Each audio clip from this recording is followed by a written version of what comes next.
Good afternoon, evening, nighttime, morning time, whatever the heck it is your time. Pissed off parent here.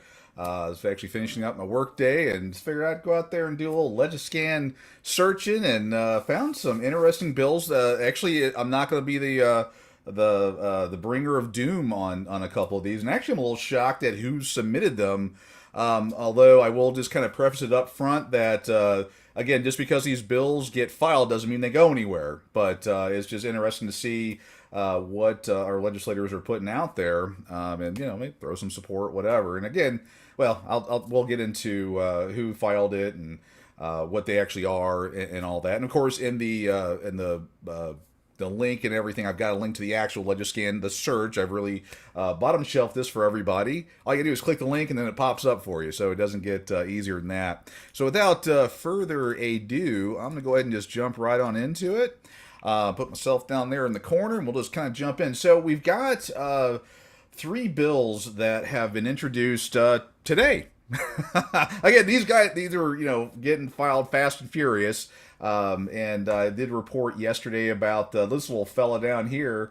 Actually, that's not that one. I took that back. I just saw the Health and Human Services Committee. Anyway, all right, I'll stop there. There's one actually for the retroactive that's actually moving to the Jurisprudence Committee as we speak. So you look for that one, and you're coming to your wallet September 2nd. But I did want to, again, jump into some potential good news, at least from a bill filing perspective. We have this first one here, and again, we'll go through all three. But the first one up for bidding here, if the price is right, is HB 2582, and it's related to a report on a proposed income shared child support model for this state. And again, I really haven't read them. I looked at them real quick, and so this will almost be like you'll be seeing it for the first time. I'll be reading it for the first 1.5 times, so we'll kind of work through this together. It shows you how unprofessional I am. And again, everyone gets what they pay for. So, but let's go ahead and jump in here. Let me pull this one up. This one actually was presented by Harold Dutton. Again, he's no stranger to the equal shared parenting community. He has authored or participated in a few bills. He's had a few of them pulled for various reasons. And again, the jury's still out on, not in my case, but the jury's still out for, I think, a lot of people on, kind of where all this is. But this is a bill that, again, HB 2582, that is talking about the shared income model. And for those that don't know what that is, today, the way it works with child support is regardless of whatever custody you have, you essentially are doing that 20% for one child. Well, more like 30, 35. I mean, again, hopefully I'm talking to people that when they hear certain numbers or certain whatever come out of my mouth, that I'm being facetious, that I actually don't believe it. The 20% for one child, we all know is a bunch of nonsense. The 20% plus medical and dental, and then the little fun stuff that happens there and all that other good stuff. 25 for two, so on and so forth. But the way it was before is it doesn't matter, kind of really what happens, even if you have 50-50, they'll do a kind of one-off, for 50-50, but anything less than that, really they don't do anything. This is actually doing an income share model, which is actually a lot of other states have that. Of course, that's why they're not number one in the bonus check in other areas like Texas is.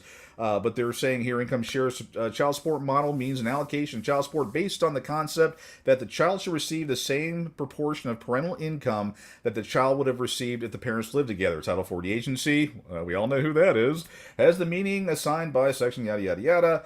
Not later than October 1, 2024, the Title 40 agency shall prepare and submit to a governor, lieutenant governor, and the legislature a written report of the income share support models provided by this section.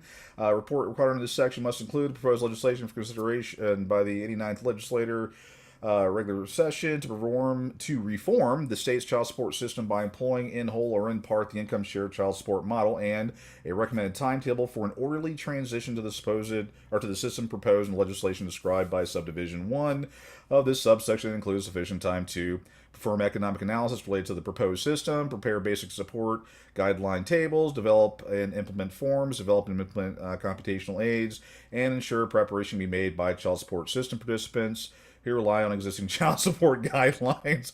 We would call those the moms. I like how they say that, but by the moms, 96% of the time.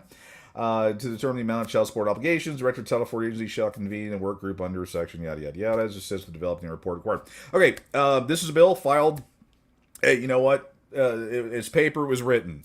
Just go ahead and give some reality out there. Title 4D funds is one of the biggest money recoverings for the Office of the Attorney General. They got an $80 million bonus check last year. And I believe close to that the year before. It's going up every year. Now they are in big trouble right now because of the Title 4E debacle that occurred over the last decade, which now the federal government's now saying, you ain't getting any more money because Texas has botched the Family First initiative or program that the federal government under Title 4E, which is the whole foster care, CPS, and all that good stuff.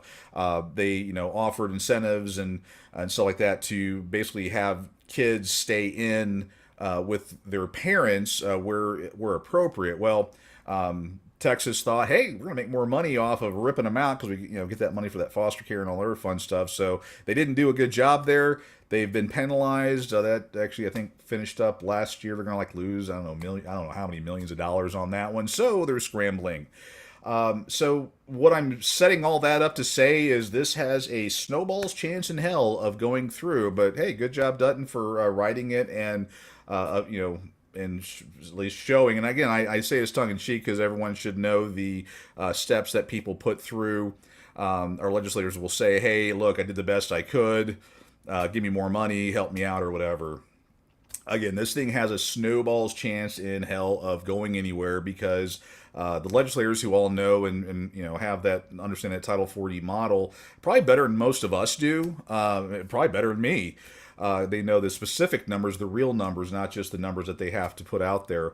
But they know they're hurting in this income model with the way we have just normal standard possession, and now the new, as of last session, the expanded standard that should cut into that and also look at both parents' income when determining that. So that should just a broad brush stroke statement mean that there's going to be less Title 4D funds coming in.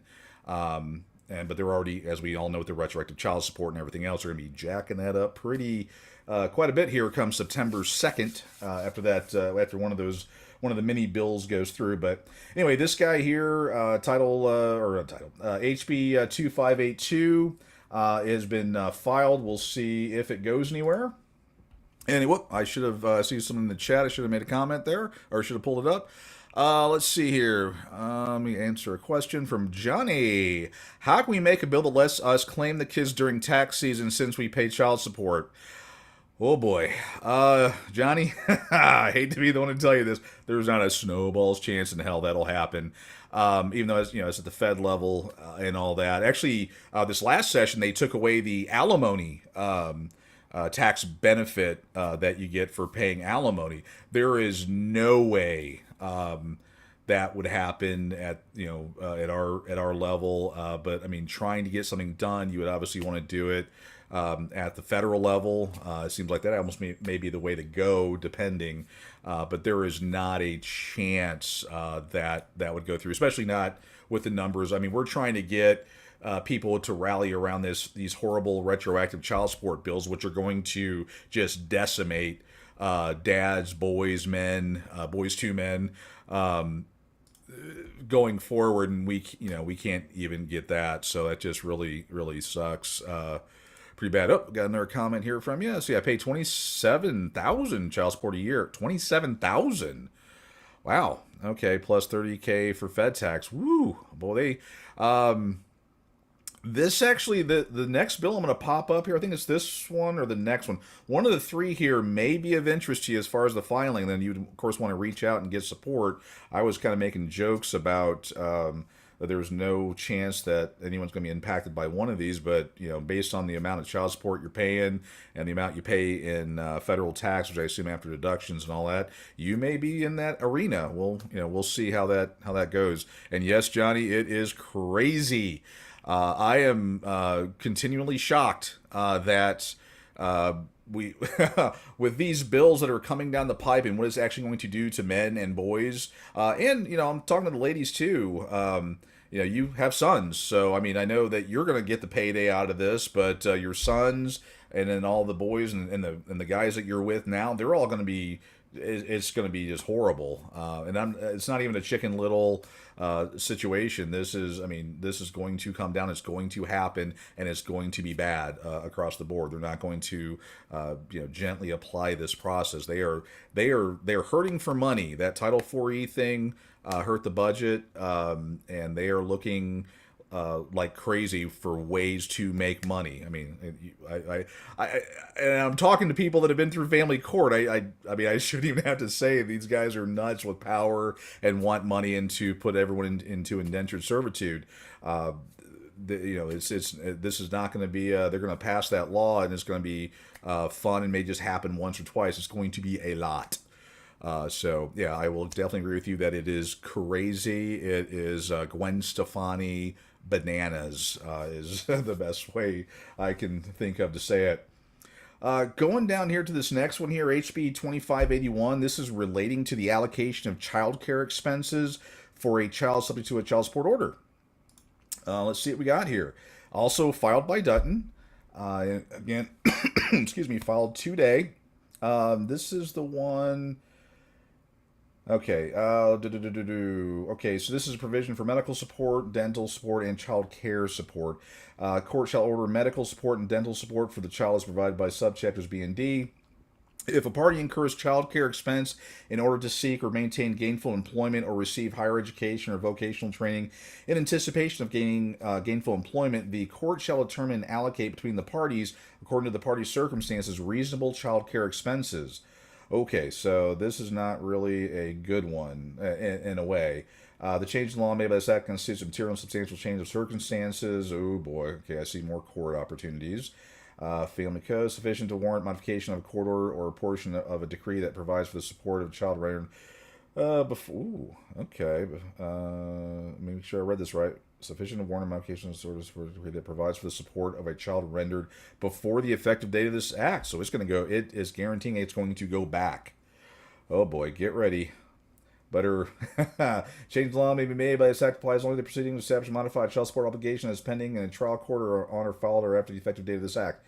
Okay, so we have that. So I need to, kind of rethink that a little bit. So what it's basically saying is, if a party incurs child care expenses in order to seek or maintain gainful employment or receive higher education or vocational training in anticipation of gainful employment, the court shall determine and allocate between the parties, according to the parties' circumstances, reasonable child care expenses. So you're going to rely on the judge, who is so fair, to determine who that's going to work. And I wonder who this is for. Is this for the guys? And again, we're going to go with the 96% number. Is this for the guys? So if I need to go back to school or I need to do something, and I need to get child care expenses, that they're going to allocate an amount for that, and what happens with that money. It sounds like at the high level here that this is going to be more money. They can say, okay, we're going to allocate $1,000 a month, and I know that number is way off. It was 1,000 back when I did it. I can only imagine what it is now. But I'm going to allocate $1,000 to be paid, for this item, and they're probably going to find some way to slam it through Title IV, through Austin, or through the disbursement center. Yeah, that's gonna be an interesting one. I wonder what he's thinking on that one. It doesn't really make a whole lot of sense, but could be wrong. Have been before. Number three. HB 2583, relating to the application of child support guidelines to net resources in a suit affecting the parent-child relationship. Actually, Johnny, that is the one I'm thinking of. Let's pop this guy up here. Also by Dutton. He's got the tri-bill implementation. And and I thought we already had this, not that specific item, but I thought they already had a cap on the child support numbers, but I don't know. So, talking about here is amended guidelines for the support of the child in this section are specifically designed to apply to situations in which the obligor's monthly net resources are not greater than $30,000, whereas before it said the maximum amount of net resources to which the statutory guidelines were applicable, as most recently published by the Title 40 agency and the Texas Register, which I thought that was like, I don't know, $8,000 a month. They would cap your child support. All that would do that. So your applied situation was the obligor's monthly net resources are not greater than $30,000. That doesn't. I mean, I don't know who's making 30 grand a month, but I find that interesting. So I'd have to go back and verify where the Title 4D agency is capping it. But back when I went through it, I could have swore it was like $8,000 a month. So now they're basically bumping it up to $30,000.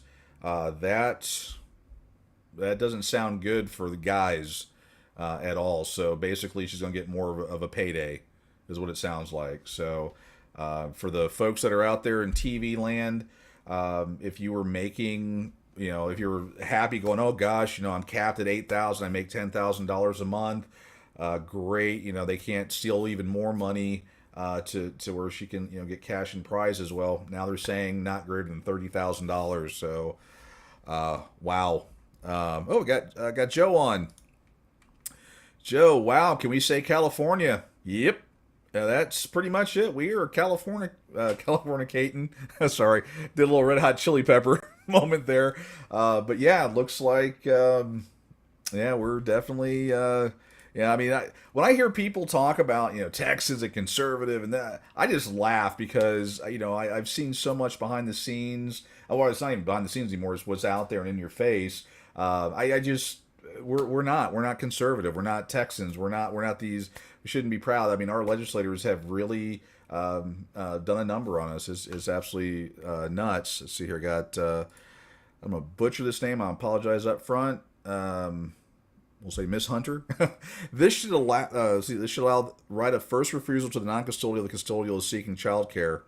You would think that you would have first right of refusals, and that's it would be even if it's written in there, which a lot of times it's not. If it does get written in there, then of course the custodial parent doesn't allow it, and we all know the Diet Coke 2503 custody interference piece of it, and we all know where that goes, meaning that no one enforces it, and it's kind of a joke. Again, I think we can pretty well categorically say here that most of these bills, the ones that are going to go through, are not going to be favorable to parents, or, well, good parents. These bills are going to be to help the state out, put us further into the indentured servitude. And by the way, for all the money-hungry folks out there, when you're doing all this nonsense and doing the Title 4D, you got to read the fine print. You are actually putting your child, you're making them wards of the state. You might want to read that. So they actually now have a say in how you raise your child. So it's not just you being the strong, independent, whatever. You're actually turning everything over to them. I hope you're happy doing that. I'm speaking to the power hungry people out there that think that the government's there to help them.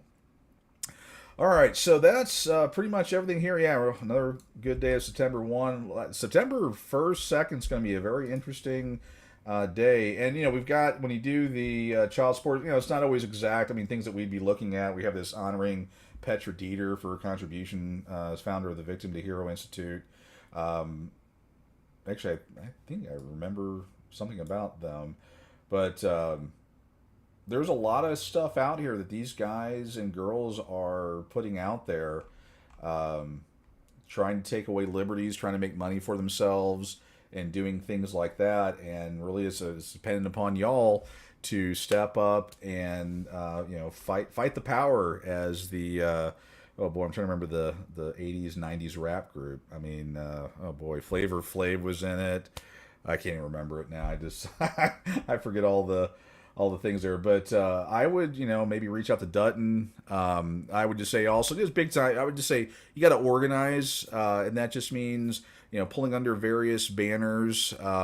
Get those conversation starters, changing the hearts and minds of people. I'm going to put out here, again, and if other groups have things that they want to put out to start conversations. I mentioned, I'll talk about Dad Talk Today. They have tumblers. Actually, I've got mine right here. Actually, I got Dad Talk Today, and I got the Big Show on there. I take that out with me and starts conversation. I also proudly wear my Dad Talk Today T-shirt. I had that on actually on I think yesterday's shows that I did for a couple different groups, and what a great conversation starter. It says here in the back, if you can't read there, it says, instead of asking fathers to fight harder, start asking mothers why he had to fight at all. That one particularly starts conversations. And I would just, if you want to, like, if you feel weird about going out there and, starting a conversation with some random stranger, this is one way to do it. You got a T-shirt on that says something like that. You will get conversation started, and then hopefully you can, you've educated yourself. Again, I recommend going to pissedoffparent.com. There's a lot of good free information out there that you can at your fingertips. So you can get well versed, talk to the statistics and the information. Actually, I think I posted a few things out there in the data video or books or whatever section today. It's a quick laundry list of where we're at. Millennial females, 50% of all births to millennials are single moms. And if you want to know the impacts, turn on your TV and watch the news. Even the parts that they don't sugarcoat. I mean, that's I think you're seeing a direct correlation there. But this is, again, we're the groups that are involved. There's a number of us in different areas, each of us playing our part, but there's only so much we can do. It's going to be relying on everyone out there that having them have those conversations, learn the information, of course, learn accurate information, and start talking to people that otherwise don't care or don't know. I've started conversations about the retro child support bill. You're like, hey, I can't believe I was reading this document, and they're going to have retroactive child support here. And I was talking to a mother and her a couple month old son, and I'm like, wow. So when your son gets a little bit older or not, it depends. It doesn't even matter that he could get nailed for child support for the next 18 plus years and have no say in it, and that fired her up. That's the kind of stuff I'm talking about. It doesn't need to be in your face. It doesn't need to be mean or contentious or whatever, but getting those conversations started. And if you put enough things out there, hopefully enough people are going to get ticked off enough to where these legislators are going to start or stop doing the crap they're doing. Holding rallies, going down to the Capitol, pleading nicely with these people. None of those things, I say they don't work, and we can look at the last the decade that I've been involved, they don't work. You can talk to a number of the leaders that are in the equal shared parenting movement that if they're not saying it publicly, privately they know these things don't work. This is the only thing I can think of left to do from we got to do something peaceful that's going to hopefully change things around. And that's getting the millions of Texans and other states. Again, I don't want to make this 100% about Texas, just mostly, but getting people involved and having them call their legislators and telling them what they think of it, respectfully, but telling them what they think of it. That's all I can see. And then in the voting booth. We get a couple of these cranium deficient folks kicked out of their spot, and they know why it happened. They may rethink a few things. Who knows? I mean, let's try it. Let's for giggles and let's try that and see if that works, because we know that rallies and email campaigns and being nice to them and going to the Capitol and let's see what other the federal email chain or whatever, and all those things don't work. We've shown that they don't work, and if you think they do, just look back over the last few years of the movement, and you'll hopefully come to the same conclusion that I did, that these things don't work. Talking to these people nicely, i.e., kissing their butts, and trying to have them do the right thing for the right reasons, just doesn't work. There may be the occasional legislator out there that tries. He usually gets drummed out or not even voted in. But this is the only way it's going to change. That's the only way I can think of. So I keep beating the same drum, and I'm hoping. Oh, hey, thank you, Joe. Public Enemy. If you tuned in late, I was trying to think of Fight the Power. Public Enemy, great band. Let's see. Oh, we got another one from Joe here. We should print one that says, "Do you pay child support?" Yeah. I mean, I was nutty with it. I used to have I paid, I think, like $30 or $40, and had a barcode with my website and child support information on there. And I would drive around, and I mean, well, people would stop me. I would see obviously hits to my website a lot more after that, but that. People are seeing these things and it's impacting them, and they're reaching out to learn. Now we got to take that information or take those people and get them mobilized to do something. And again, I argue the best thing to do is find out who your legislators are at this point and tell them what you think, and then remember them come voting time when they tell you how conservative they are. Or how they're there for families. Remind them that they aren't when it comes to this stuff. That's pretty much it. Jeff Morgan, what's my suggestion? How do we make change? Again, for the Godfather who's on here, for everyone that doesn't know, Jeff Morgan is the Godfather. How do we make change? This is getting everybody, the millions of people. Contacting their legislators en masse by phone, email, whatever, and telling them what they think of them, and let them know. And again, do it in a respectful way. You don't have to be nice, but you need to not make threats or whatever they're going to use and do the wounded kitten stuff on you later. That's actually how Dutton's bill a couple years ago got removed. Someone left a voicemail message that he believed was threatening, whatever, and that bill got squashed. I personally believe it's all part of the theatrics that I've talked about a number of times, but at this point it's getting everyone together, and I say everyone, the thousands, millions of people that are going to be impacted by this, and having them contacting their legislators and telling them what they think, and then letting them know come the next election cycle and mean it, that they won't be voted in. That's the only thing that's going to make this happen. If they lose their jobs, they'll start doing the right thing because they want their jobs. Being nice to them is not going to work. I wish there was another answer. I wish I could work off of their morals and their sense of duty, and they represent us. They don't. They're in it for themselves, or in it for the as much money as they can steal from us. If that's not apparent, I don't know what to tell you. I can't think of anything else. An email campaign nicely asking to do whatever isn't going to change it.